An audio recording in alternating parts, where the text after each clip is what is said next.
জয় রাম জয় গোবিন্দ নিয়ে আসলাম একটা ছোট মিনি ব্লগ। তো রাম ঠাকুরের আশ্রমে একটা পুজো দিব। তো সকাল সকাল উঠে স্নান করে চলে গিয়েছিলাম মিষ্টি কেনার জন্য টেস্টিতে। তো এখানে দেখতে পাচ্ছি আদিত্য এসে, সে খুব খুশি, সে খেলা করছিল। বাবা না, তোমার জন্য চকলেট নিয়েছি, খুশি হয়েছে? এই তো মিষ্টি নিয়ে নিলাম। এখন মা ছেলে আশ্রমের দিকে যাচ্ছে। তো সে ফোন করে বলল আমিও আসছি আশ্রমে।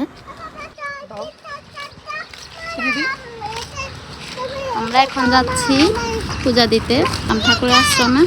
দেখতে থাকুন ভিডিওটা।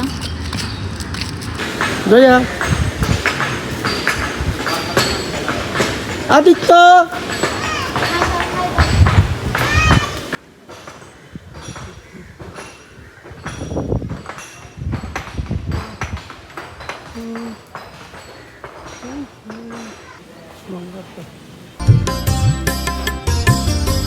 राम राम जपदै प्रभु भजन गाओ।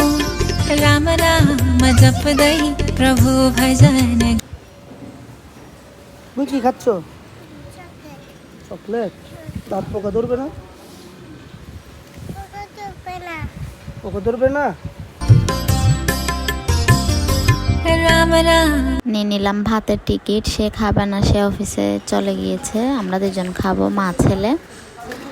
এই তো আমরা প্রসাদ খেতে বসে পড়লাম। ধন্যবাদ সবাইকে ভিডিওটি দেখার জন্য। জয় রাম।